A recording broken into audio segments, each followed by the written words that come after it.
Queridos hermanos, nos encontramos en este sexto domingo de Pascua con una palabra cargada de mucha unidad con el domingo pasado. En primer lugar nos encontramos con los Hechos de los Apóstoles que nos han narrado la experiencia tan rica y maravillosa de ese encuentro de Pedro con Cornelio en la casa de este jefe del ejército romano que, siendo pagano, tiene este encuentro personal, se lanza a los pies de Pedro y con una maravilla y con una expresión tan rica, Pedro le invita a ponerse de pie, y en esa invitación de ponerse de pie dice una frase que debe ser impactante para nuestra vida: Dios no hace diferencia entre las personas, entre los seres humanos.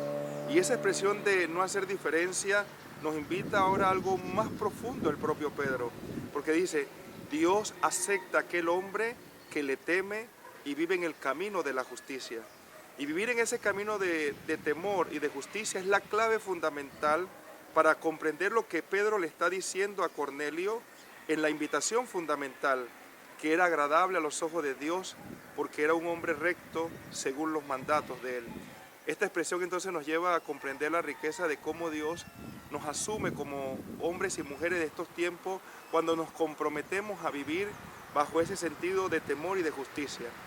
Qué rico pues encontrarnos con esa expresión tan maravillosa, y qué rico es sumergirnos, porque inmediatamente termina Pedro de predicar, de una vez se concibe el bautismo en aquellos que reconocen la grandeza de Dios. Qué rico también San Juan hoy invitándonos a ese camino y a esa experiencia profunda con Dios. Yo diría que Dios es siempre un Dios de movimiento. Por un lado, recordemos que hace unos días atrás nos encontrábamos celebrando el día de la vigilia pascual, cuando se enciende el cirio. Y yo diría que Dios es la luz, y esa luz que refleja a Cristo es una luz en movimiento, porque va iluminando las oscuridades de los hombres y le va ayudando a encontrarse en ese camino de gracia.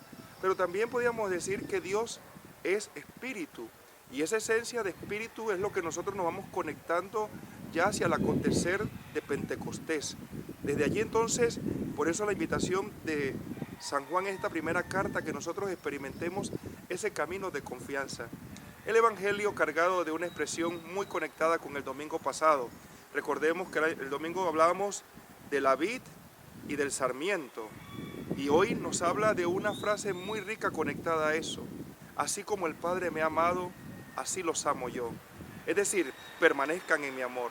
La palabra permanecer significa tener una morada, tener un hogar, y esa expresión me enriquece la vida como hombre y como seguidor de Cristo. ¿Por qué razón? Porque a pesar de que pueda vivir diversas situaciones en mi vida, sé que siempre tendré que estar al lado de mi Dios, no por un simple sentido de permanencia, sino porque lo he encontrado, lo he conocido y lo he amado. Y ese amor se hace más significativo, y la medida para saber de que ese amor es verdadero, que hemos permanecido en él, son los mandamientos.